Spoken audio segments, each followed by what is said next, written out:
The first one on this list is Roblox. Roblox is the A side of the whole sandbox genre. Most of the sandboxes I'll be talking in future videos are considered as alternatives to Roblox, and there's a reason why. Roblox is the most popular sandbox you'll come across alongside other sandboxes like Minecraft. In fact, when I recently went on a bit of an uploading spree, I made a revisit to Roblox because I realized that I hadn't made a whole lot of Roblox content in the past several months. I made a lot of Roblox commentary videos when I came back to the channel. The first half of my Roblox commentaries are pretty low quality and cringe, but these were made when I came back and I was building on the Roblox legacy I had before I left. I feel like the quality stepped up when I made the video talking about Roblox's security issues, because it was one of the issues I still had with Roblox after my 2-year hiatus.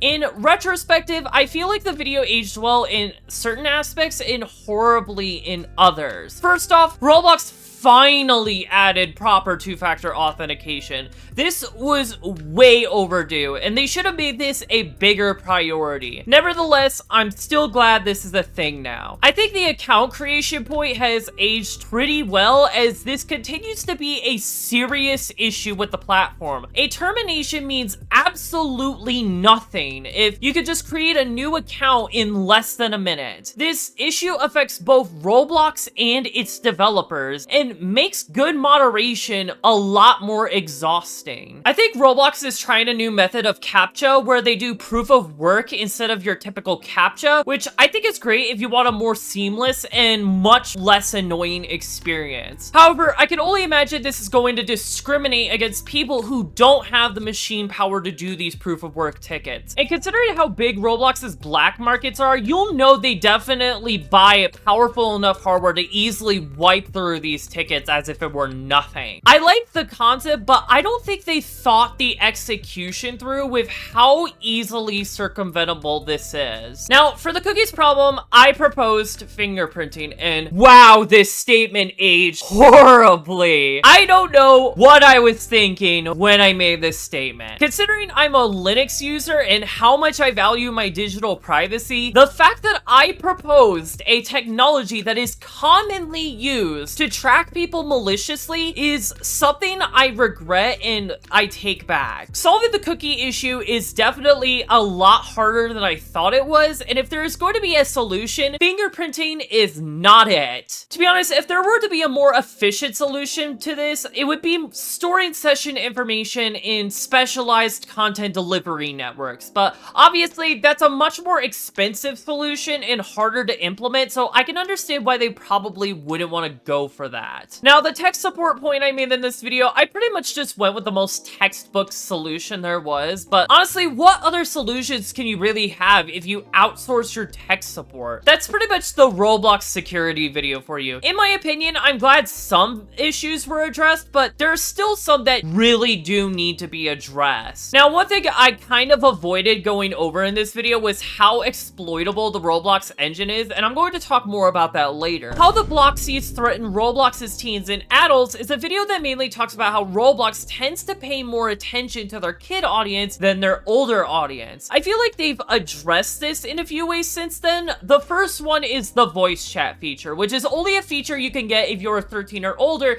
and you need to have ID to verify your age. Alright folks, this is VoiceOver Game Webcam here. As I am editing this, it turns out that there are a couple of rumors going around that Roblox is starting to roll out voice chat to everyone, and the thing is, they're removing the age verification requirement. So all you'll need to access the feature when it is fully rolled out is a verified email and phone number. Granted, you still have to be 13 plus. I really disagree with this decision because this means people will try and get burner phone numbers to try and get access to the feature, and more younger people are going to slip through the cracks. As I'll say in just a minute, voice chat is really difficult to moderate, so it is crucial that young people don't get access to something something that is not moderated. Now, considering that voice chat is very difficult to moderate, it would make sense for voice chat to be a feature only for an older demographic. I personally think they should have stuck with the 18 plus requirement and not lower it to 13 plus,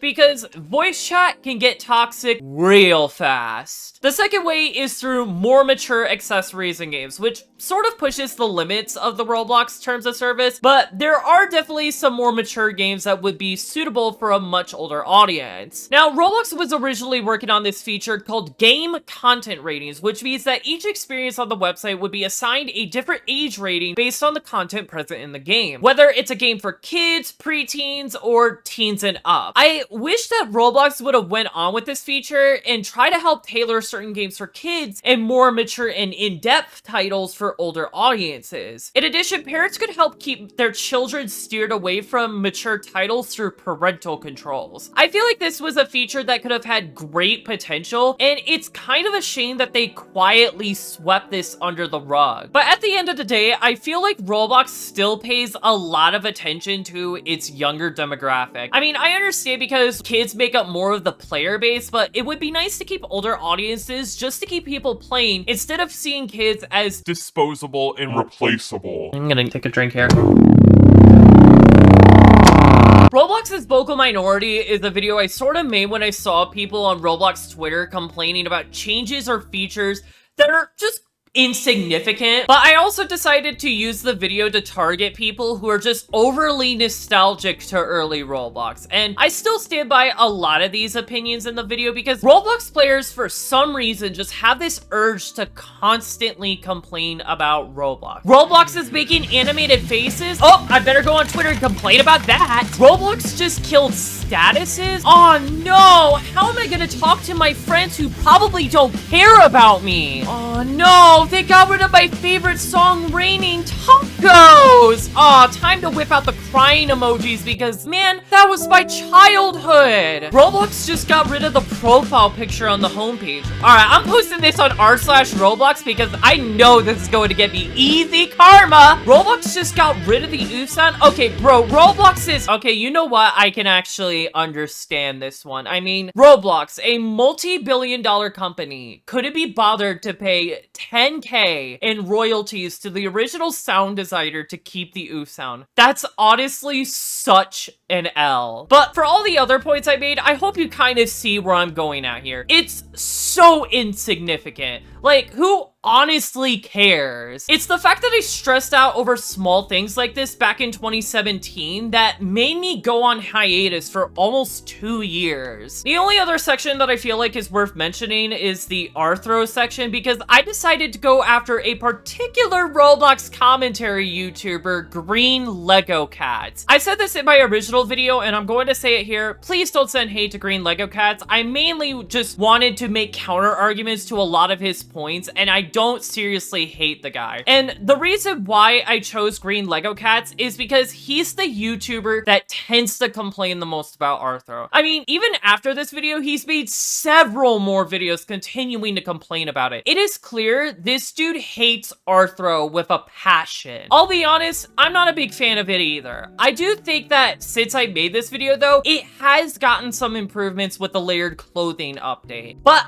I really think he's just making a mountain out of a molehill. Granted, he's still drilling on about how Roblox only markets Arthro characters. Now, in my original video, I don't think I did a good job explaining why, so I'll give a more proper explanation here. Yes, you'll notice that in Roblox's recent branding, the lack of classic avatars, but the thing is, Roblox doesn't need to market their classic avatars. Roblox is aware of the different ways they are marketed, and they need to know how to properly diversify themselves to appeal to a wider audience. Kids and teens tend to discover Roblox through content creators or social media instead of the advertising methods from broadcasted media such as TV. For the younger demographics, they'll be marketed with the classic avatars, getting the representation that they deserve. On the other hand, older demographics like young adults or parents who are more used to traditional methods of advertising will see the Arthro avatars. It's trying to convince them that Roblox is a platform for anyone and not just for kids. And the thing is, older people can still dress up with the classic Lego-like look if they prefer, but saying that classic avatars are not being represented is completely wrong. It's just that they aren't represented in traditional branding anymore, as Roblox tries to age up their overall player base. After all, if you are a company that is trying to establish the metaverse, only having your platform appeal to a young audience isn't going to help accomplish that goal. And the thing is, people don't wear Arthro because it lacks the customization that the traditional blocky look has. People are willing to use Arthro avatars if it means they could have the same customization as a classic avatar, or if it's used to enhance the looks of their avatar. I mean, we're getting closer to that, but there's still ways to go before Arthro becomes comparable to the classic avatar in terms of customization. At the end of the day, you have the choice whether you want to wear Arthro packages or not. Roblox isn't forcing you to wear Arthro packages. That's why you are given the choice to customize your avatar how you want it to look. It's the boy who cried wolf. You can only call this out so many times before nobody is going to take you seriously anymore. Personally, I just think Arthro is not something that's worth constantly complaining about. I don't have much to say about Roblox's recommended for you video. I mainly made this video because I would like for Roblox to make games a lot more discoverable instead of just showing the same 1% of games. Now, recommended for you would have been a great way to do that, but unfortunately this really isn't the case anymore. I usually find new Roblox games on my TikTok for you page, so this is kind of why I don't really complain about it all that much anymore. And my last video isn't that much of a Roblox commentary. It's more of a video talking about the alternatives than Roblox, but I just labeled it as a Roblox commentary because I wanted to make a video on Roblox's 3-day outage. And this is where I kind of stopped making Roblox commentaries, and the reason why I stopped making them is because I kind of got bored, so I just didn't bother continue making more. I mean, if there's any way that I'm going to continue making Roblox videos on this channel, it's either going to be through Let's Plays or through my Review series. But more importantly, I've actually started playing Roblox a lot less. Now, just to be clear, I'm not going on another hiatus like I did last time, but I do notice that I tend to visit Roblox less often than I used to. The first and most obvious reason is because I'm getting old. I mean, when you've been playing Roblox for over 12 years, it eventually gets tiring to keep on playing it. I now have responsibilities that I have to attend to. I don't have as much time to play it anymore. However, there's also another reason why I'm not playing Roblox as much, and that's because I'm starting to lose faith in Roblox as a platform. When I went on hiatus 5 years ago, the reasons I gave were petty. When I returned to Roblox, I tried to look at Roblox from a new angle. If there was going to be any reason to not like Roblox, it was going to be for issues that actually matter. However, with what's been going on with Roblox this year, it seems like there are some pretty valid reasons to be skeptical. Starting with Roblox exploits. Roblox has improved the security of the engine greatly over the years. Filtering enabled is now the standard, so the destructive exploits from yesteryear are now impossible to pull off without the usage of a backdoor. However, there are still plenty of exploits that players can do client-side to ruin a gameplay experience. Exploits such as speed hacking, flying, god mode, no-clipping, flinging other players, just to name a few.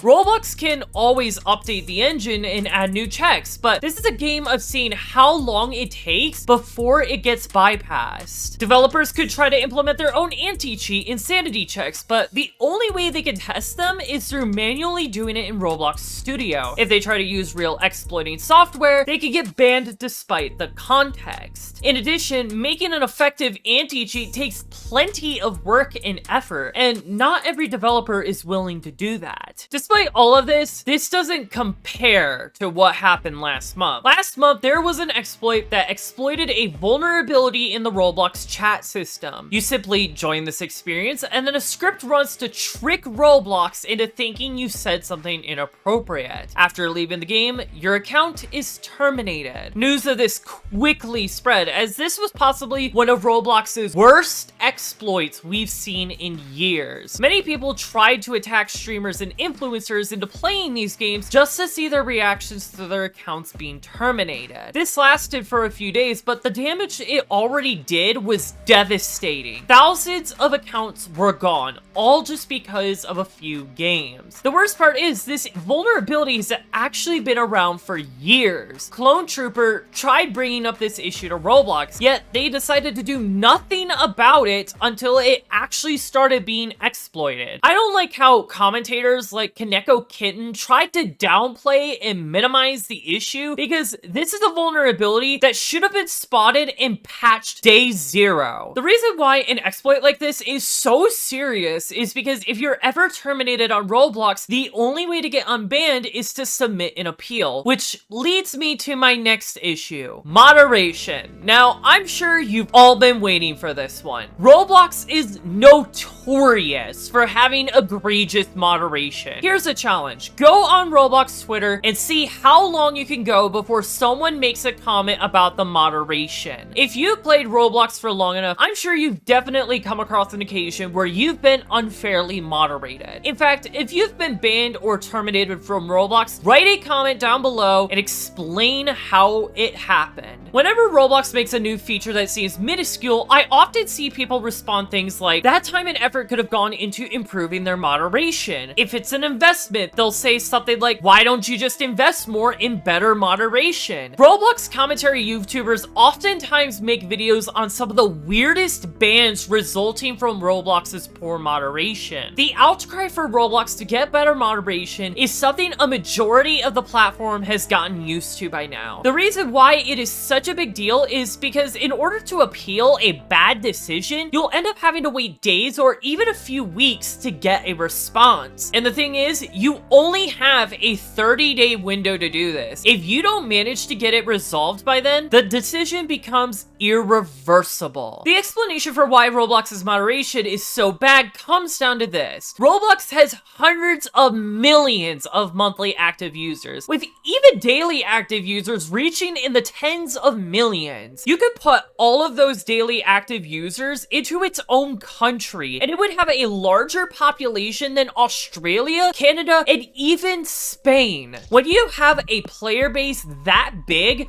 imagine how much money will need to be spent having to moderate all of those users. To cut down on the cost, it would be no surprise that Roblox would have to outsource that work to a country like India, where the labor is cheaper. The problem with outsourcing that work is that while you will be able to drive down those costs, the quality of labor will be lower. And when you take a look at some of the crazy bans, we start to see those effects. Another way to ensure proper moderation is to use deep learning AI. Websites like YouTube use deep learning AI to take down inappropriate videos, or content ID for copyright, or to moderate spam comments. However, it is much easier to program an AI to moderate comments or content ID for copyright than it is to moderate in-game chat. It's easier to moderate a video than it is to moderate the content of an entire game. Don't get me wrong, there are some precautions Roblox does, such as including a chat filter, but anybody with 2 brain cells could just easily bypass it. There's a reason why I didn't make a commentary video talking about Roblox's moderation. Moderation is a very difficult problem to solve, especially with the current scale Roblox is at. And regardless of whether Roblox continues using cheap quality labor or using deep learning AI, there's always going to be faults in both of those methods, and the users are going to be the ones paying the price for it. Now, the third and final reason, which has been the most damning, is that Roblox has involved itself in some serious scandals. Last year, a games journalism channel called People Make Games analyzed the economic model of Roblox and how it heavily relies on child labor, how Roblox exploits incoming game developers by paying them far less compared to other platforms, the abusive behavior that can occur amongst developers, and the false promises the platform offers for a majority of developers. It's a pretty good video, and I do recommend you go ahead and watch it. Now, this was the first time that a journalist decided to dive deep in some of Roblox's more sinister problems. It was only a matter of time before Roblox came across this video video. And rather than address the critiques, they asked people make games to take the video down, citing that the video was inaccurate with many errors. This led people make games to make a follow-up video where they dived into the platform even further. This video covered some of Roblox's worst issues, including the moderation, the black markets, underage gambling, and the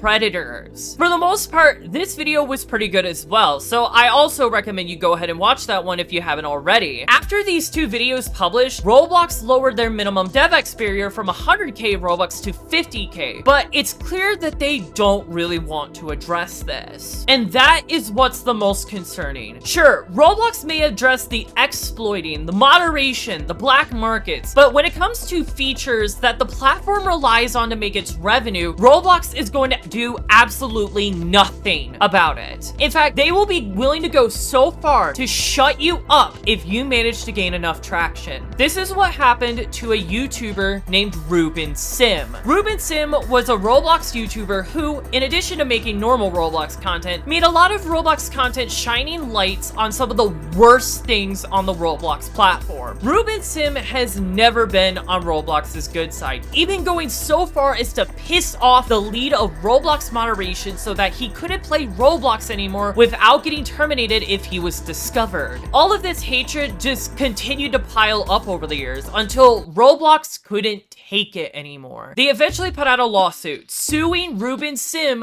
for $1.6 million.